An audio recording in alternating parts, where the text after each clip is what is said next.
This is an iHeart podcast. Guaranteed human.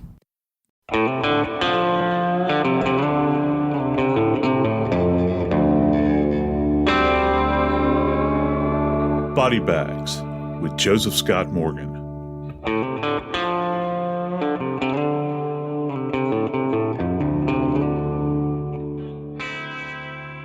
My mother, when I guess I was probably 2 or 3, I guess. I wasn't with her or my father. But my mother and father attended the very first New Orleans Saints game. And it was played in the old Tulane Stadium in New Orleans, which is uptown New Orleans. It's actually the old Sugar Bowl. That's where the Saints used to play. People forget about that.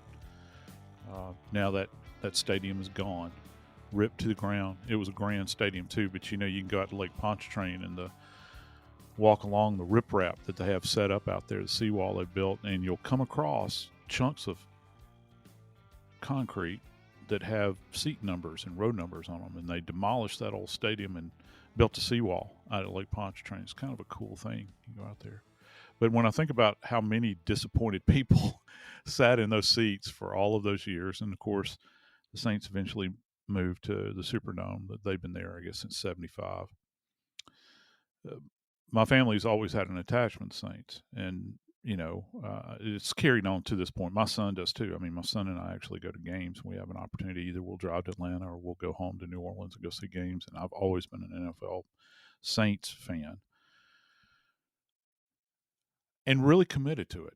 And I used to have, when I was a young man, I had buddies I would get together with, and we would watch these games on Sunday afternoon, waiting for kickoff. Heck, I even worked cases that involved Saints games. Generally, it was somebody that got drunk and ran off the road. I've had people kill one another over bets over the Saints game. So it kind of, intruded on my professional life. But the Saints were always there. It's all we had in New Orleans for many years. But today, I want to talk about a group of guys that got together. They got together for a game in their hometown in Kansas City, Missouri. They got together at a house, and there were 4, maybe 5 people there for this game, the playoff game. But the thing about it is, when me and my friends said our final goodbyes after Saints games, we'd watch at one another's homes. We went home. In this particular case,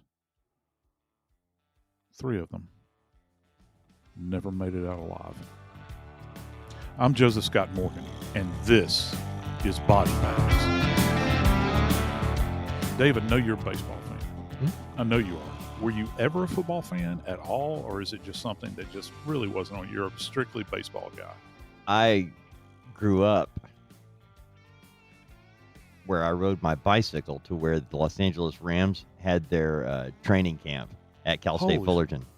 My dad actually played for the San Diego Chargers.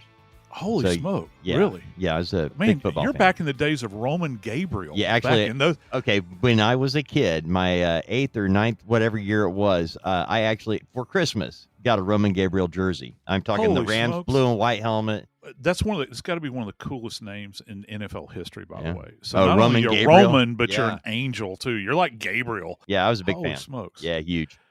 Wow. Well, yeah. it's I don't know. Some people would call it a fool's errand for the Saints. Buddy. But I mean, we turned it around, man. Drew Brees, arguably one of the greatest quarterbacks in history. Yeah. In NFL history. Sure. And just it's a culture down there. It's a way of life. I can understand this idea of wanting to get together with your buddies. Yeah. And swap stories, have a few drinks, watch the game. You celebrate. You're up together and you're down together, right? Well, think about this too. With the Kansas City Chiefs, they had pretty much 50 years of not winning. Right. They went to the Super Bowl in 1970.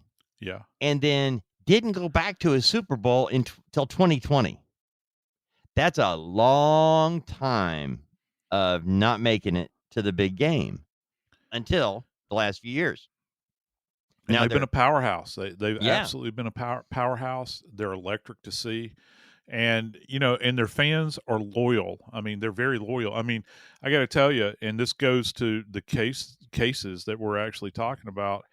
They talk about Lambeau Field, being the frozen tundra, but I'm not saying it is as cold. However, out there on the plains, in that western part of Missouri where, it touches Kansas out there, you talk about bone chilling. I Right. mean, it's one of those things where you're going to find out who actually wants it.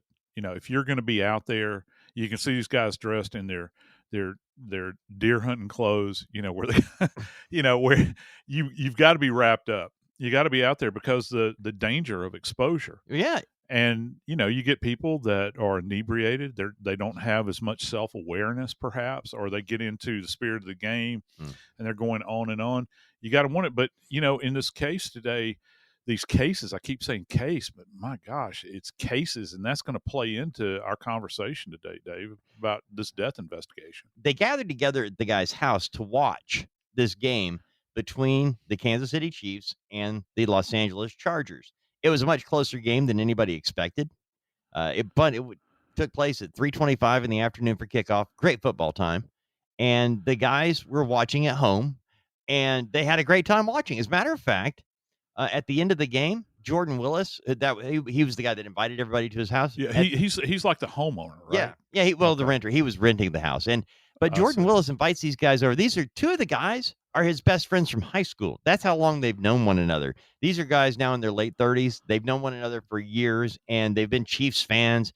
And during the course of this game, Jordan actually makes plans to get them all tickets for a home game for the Chiefs. Granted, Arrowhead Stadium holds 76,000 something, but it's a tough get because you mentioned the loyalty of their fans. They don't have a lot of seats open.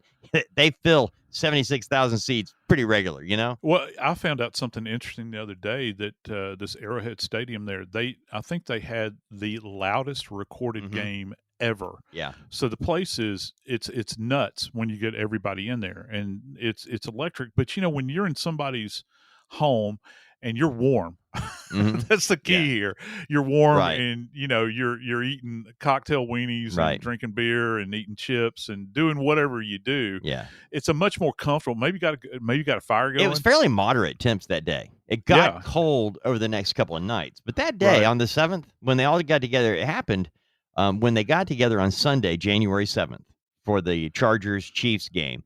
I mentioned the game started at 3:25, so we'll call it 3:30, and five men are involved in the story today.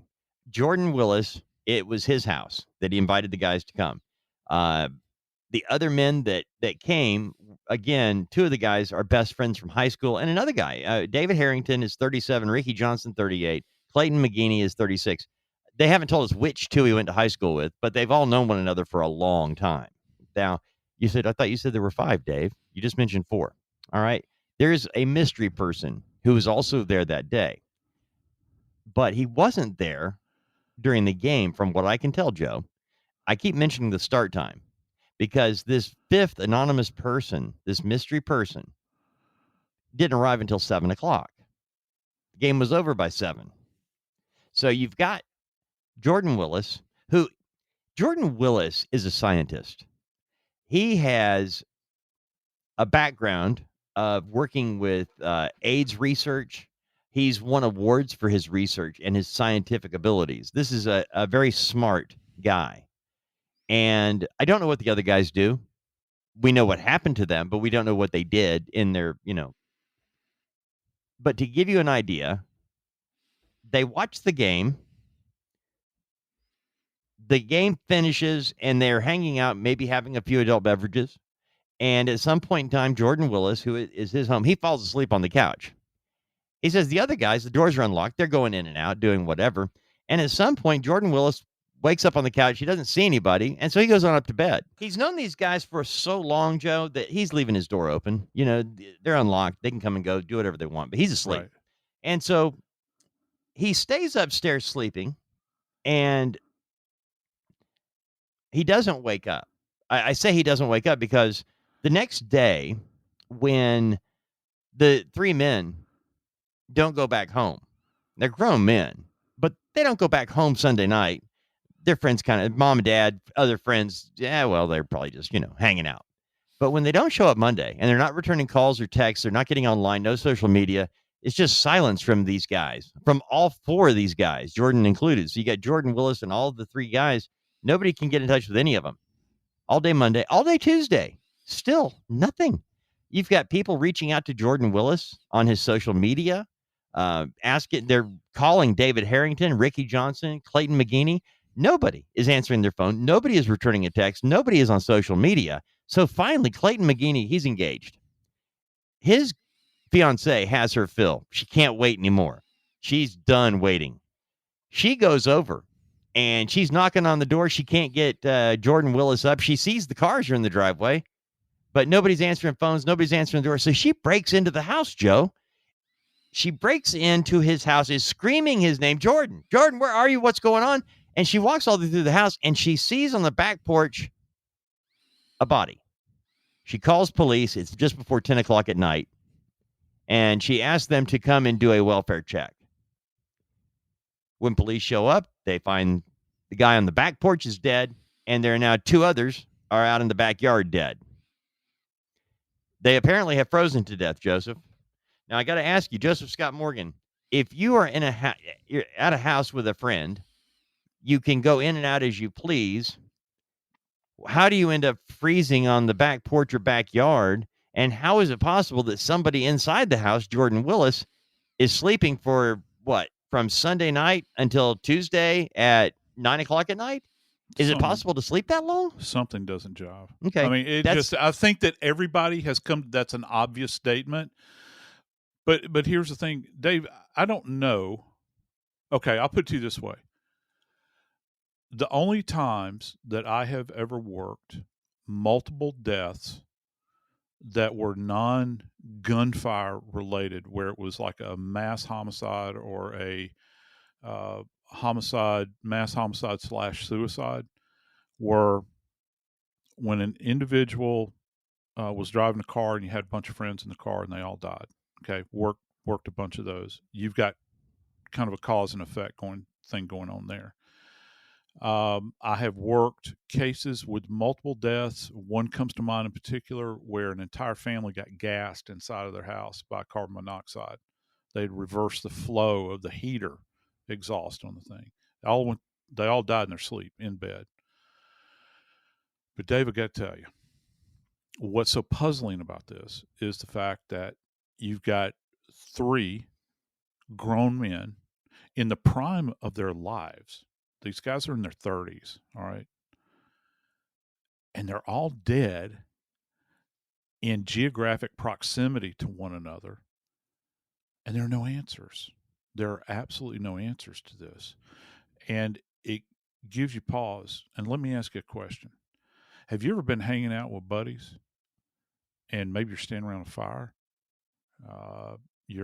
Maybe you don't even have a fire and it's in the middle of winter and you're outside talking. Is your first inclination to continue to stay there and be cold, or say, let's build a fire and stand around the fire? Or is it, guys, I love talking, but I got to tell you, I think I want to go back inside. I want to get in my car and leave, because at this time, the game is over with. Game's been over, It has been over. And one report is saying that this mystery person that has yet to be named says he left the house. And when he left the house, the resident of the house, Mr. Willis, and the other three fellows were watching Jeopardy. So at what point in time do they exit the house, wind up in the fenced backyard with one man lying on the porch, all dead and frozen?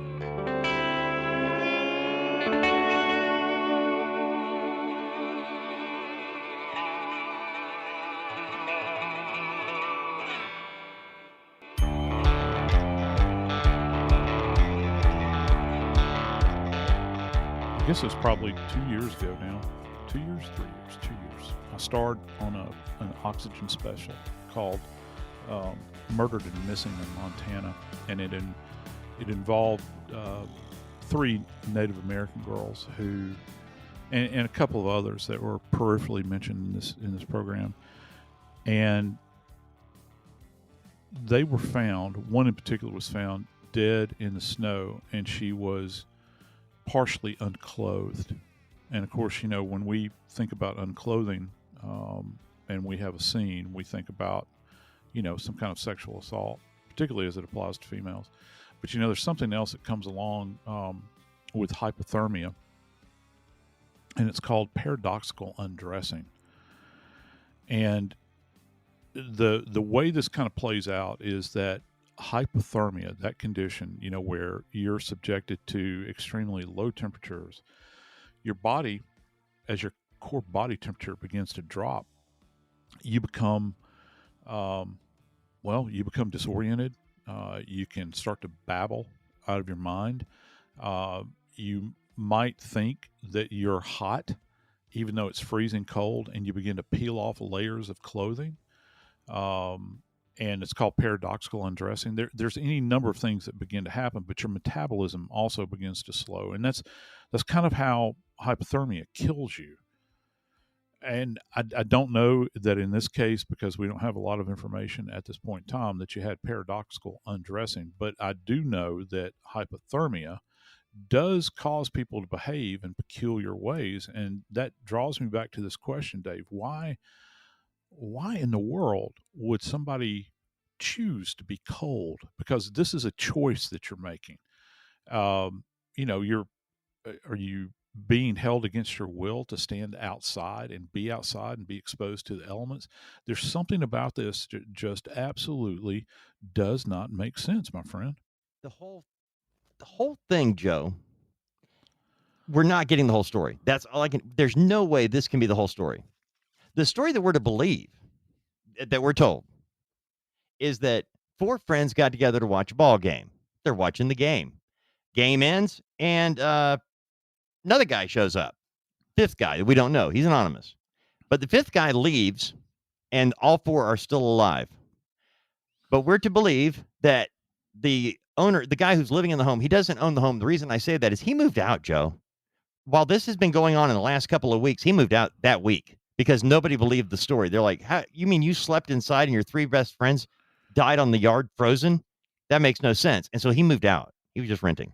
And so the bottom line is we're to believe that while his friends are freezing to death out in the yard, he's in there sleeping on the couch or in his room and doesn't answer any messages or anything for 2.5 days. And then finally he gets woken up when the fiance comes by, and he greets the cop when the cop shows up to do the welfare check after the fiance calls. He greets her in underwear and a wine glass. Yeah, that he answers the cop. He's, asleep this whole time, doesn't wake up until the cop shows up. And when the cop is there, he's wearing his underwear and he's got a wine glass like he just woke up. Hang on. I got to tell you something, man. Look, the only time I've ever known someone to absolutely sleep for, I don't know, are we talking 48 hours? Yes. 48. I mean, actually, it's a little bit over 48 hours. If you're putting forth this as a factual statement, not you, but this fellow that's making the statement, if he is actually saying, yeah, I've slept for 48 straight hours, man, I've been really sick before and couldn't get my head up off the pillow, but I was not out for 48 straight hours. I've seen people that were so wasted that they were almost comatose with whatever substance they had in their body. They could sleep for a protracted period of time. But how are you absent so much self-awareness that you are going to sleep for 48 straight hours without there being another factor involved in what's surrounding you and what's going on within this home? If he's this plugged in as this brilliant research scientist, I would assume he's got a job. I would assume that people would be missing him at his work. I would assume that he's got other friends and colleagues. why are you not responding to their calls or their queries about your location? Not to mention these guys who, from what you had told me, all of these guys, they had tons of people that were looking for them. Yep. They had, friends that were scratching their heads like, this is not normal. They're normally Johnny on the spot. Well, that's what I'm asking, Joe. Now, let me ask you this question.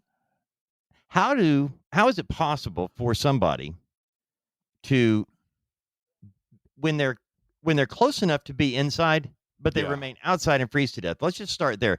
3 guys are dead outside. Now, we know that that the fiance was able to break into the home. We know this because she did. So regardless of what Jordan Willis is doing inside the house, asleep, whatever, you're going to tell me that these 3 other guys in their late 30s could not figure out how to get back in the house? I can't. I will never buy that. I don't know how that would be possible, because I got to tell you, if I would think that any right-thinking person that was in their right mind, you're going to find a fence to jump over. Right. You're going to find some means to get out of that backyard.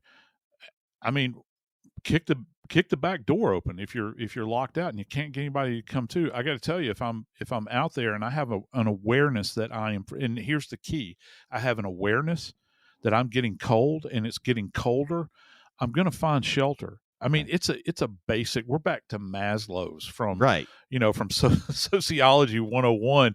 Where the basic needs that they talk about. Shelter is one of those things. To be clothed, to be warm, that's a basic need. So it begs the question: how in the world is an individual inhibited to that point?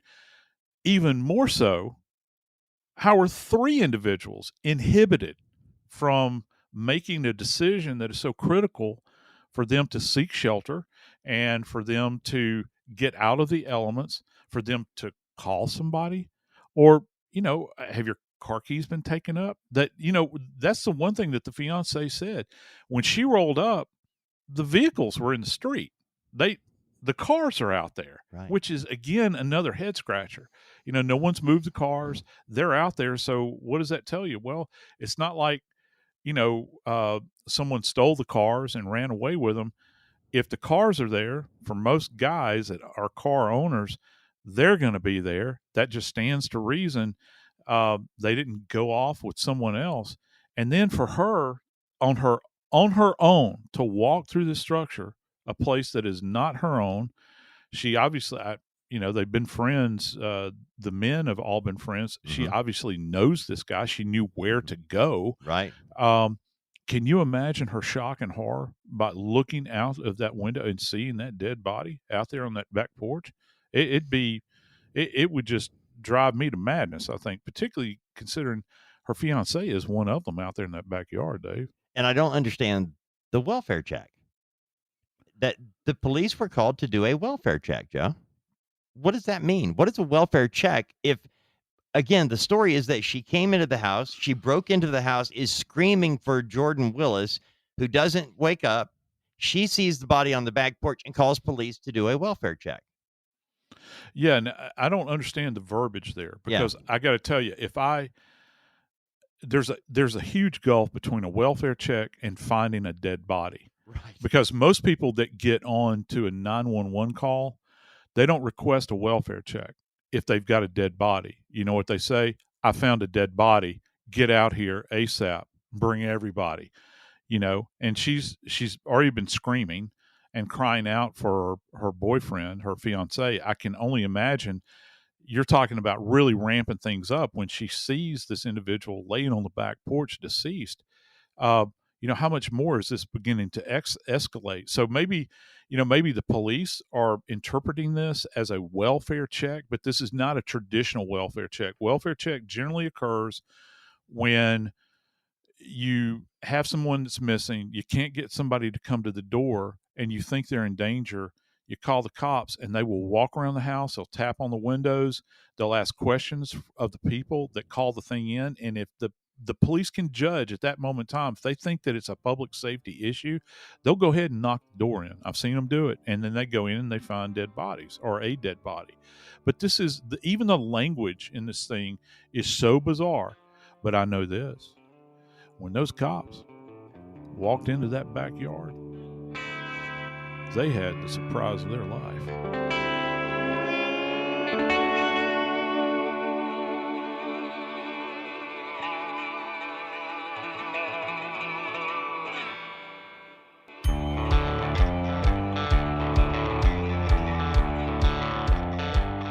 You never know what you're going to walk into when you're a death investigator, because generally the call will come from one of two places. In my experience, it either comes from a 911 operator that has been instructed to call you, or maybe headquarters, the radio operator, which those two things are kind of separate, but I've gotten calls from both of them. Or you'll have a police officer at the scene, and it could either be a uniformed police officer or a detective, and they'll call the office directly and say, we need you out here.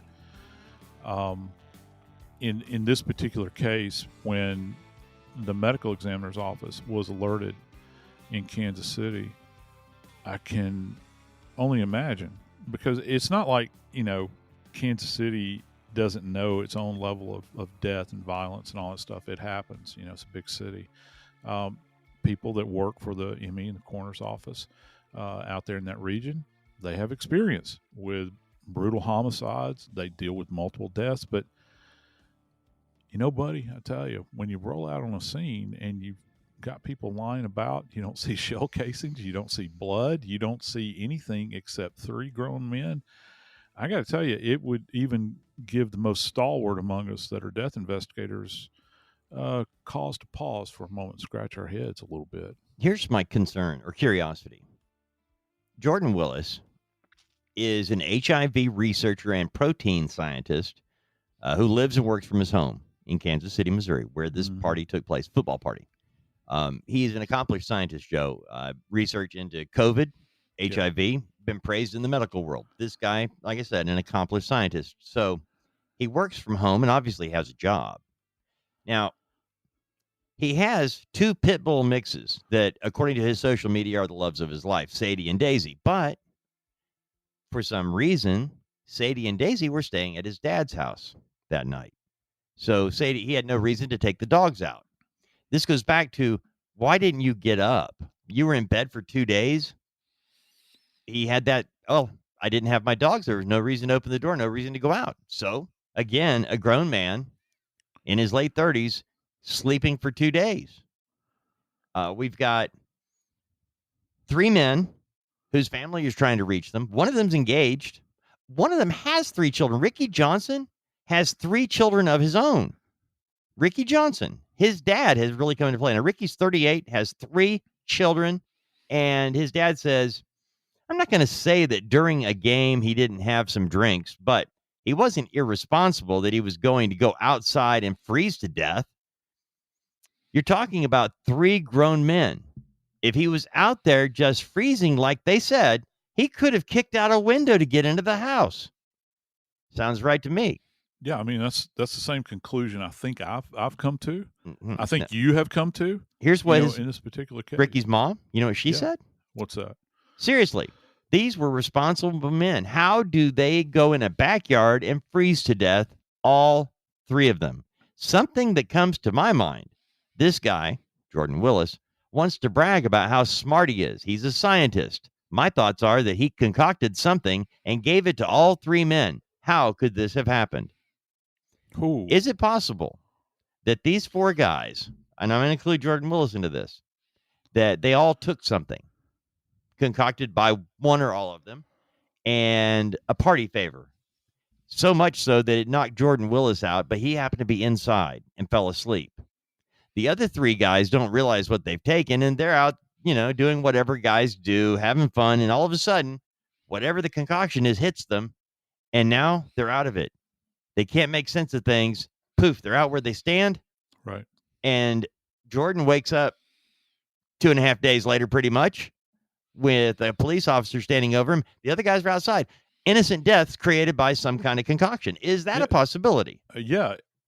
dude, nothing is off the table at this point in time. And let me ask you a question, Dave, because I know that I think I remember you saying this. When he responded, this Willis fellow, to the police, he showed up in his boxers holding a wine glass. He did not wake up. He did not wake up when Clayton McGeeney's girlfriend, fiance, came through the house. She breaks in because nobody's answering the door. She's yelling his name, Jordan Willis.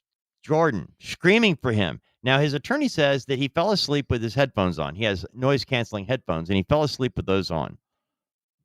Remind you, this is after 9 o'clock on January 9th.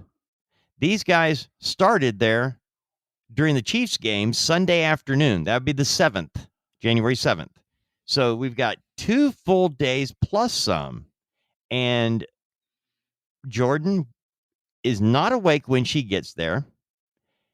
The police come in, and obviously they're going to come in. They're going to find the guys. They're going to look around for him because they can only account for 3 of the 4 guys that she knows are there. Where's Jordan? He's asleep. He comes down wearing his boxers with a glass of wine. Now, they clarified this later on, saying there was no wine in the glass. It was a glass that had wine in it, but it had water in it. He had just woken up, though, going on 10 o'clock on the 9th. Party on the 7th, waking up on the 9th. Holy smokes. Yeah. You know, you think about the depth and breadth of this, where it could go. And listen, like you said, there is no way at this stage that you should ever rule out anything. And the medical examiner, listen, I don't like, the one thing I absolutely despise is not having specific answers that are coming to me from the body where it's presenting with some type of known trauma or evidence of maybe drug abuse, where it's so glaring that I'll have something to at least hang my intellectual hat on at that moment in time. And they're going to look at everything. You know, when they go to examine these 3 fellows, which I got to tell you, one thing that's kind of eating in the back of my mind right now. You said that he's left the house, but I really wonder what type of examination was conducted on Jordan Willis, the living individual. Did they spend time with him down at headquarters taking a statement from him, or did they take the statement there in the house? His attorney said that Jordan Willis accompanied them to the police station and without an attorney, talked to them for as long as they wanted. And they were satisfied enough that they have announced this is 100% not a homicide investigation. There's no wrongdoing. This was not a murder. But yeah, he has actually talked to police on his own without an attorney present. And yeah, I maybe that's the case. And look, I'm not hoping for anything specific other than answers. Right. You know, I'm not going to sit here and hope that it's this or hope that it's that. I just, you know, we need answers in order to kind of 3 guys die in the backyard, frozen to death. What are you going to find as an examiner? What are you going to find? Is there going to be a difference between the guy found on the porch and the 2 guys found in the yard? Potentially, yeah. There could be, dependent upon their position and how well their bodies, each body was protected from the elements. If you're laying against a house, now if you're just laying or sitting on an open structure, it doesn't afford much protection. Now if you're sitting or laying on the ground, you're not dealing with just the ambient air changes. You're also dealing with the temperature that is emanating up from the ground itself, because ground actually will hold cold, and that's going to impact your appearance to a great degree, or how you're going to present. I think the key is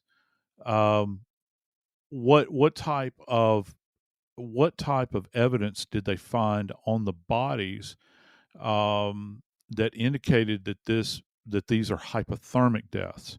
Because we've heard them say that they were frozen in the backyard. All right. Okay.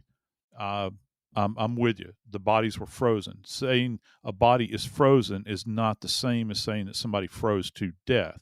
It's completely two different things. All right. So yeah, bodies will freeze. They do freeze. I've worked on frozen bodies. One guy in particular, we had to thaw him out for 2 days, I think, before we could do an autopsy on him. He came off of a ship out of a deep freeze. He was a homicide victim. So it takes a while, many times, to have access to these bodies. But here's the thing: any evidence that was there in the body, I think, because of the fact that these individuals' bodies were frozen. I'm not saying they froze to death. That moment is literally frozen in time. So depending upon how deep to the core this freezing went with their bodies, I would assume that they were able to do the autopsies pretty quickly, and that they will have drawn fluids from every region of the body: the bile, vitreous from the eyes, urine, certainly blood, obviously, that'll come directly out of the heart. And all of these elements are going to be thoroughly examined, because what I'm hearing right now is that, look, you said a mouthful just a second ago. The police have stated very clearly that they're not investigating this as a homicide. So if that's the case, are you telling me that 3 people spontaneously fell over dead in this location? Because if you're not investigating it as a homicide, and let's just travel with this, let's go down this line of logic here, with some kind of agent that may have been in a drink or something that they took, whoever facilitated that, if that were the case, you're looking at a triple homicide potentially. And it might be an accidental event. It might, it could be a negligent thing. But how in the world can anybody explain this other than somebody had a hand in it? I don't think there was lightning that day. I don't think this was a spontaneous lightning strike that drove all of these guys to their knees at that moment in time and killed them all spontaneously. I don't think there was a gas attack in that area, or a leaking gas. When John Belushi died of an accidental drug overdose of a heroin cocaine speedball, they arrested Kathy Evelyn Smith, the woman who actually acquired the drugs, Gordon Lightfoot's former girlfriend. Lightfoot, baby. Yeah. And she actually supplied the drugs that killed John Belushi, and she was charged and actually spent time in jail because she did an interview with the National Enquirer saying she was with him when it happened. And they actually did charge her with a crime and convict her.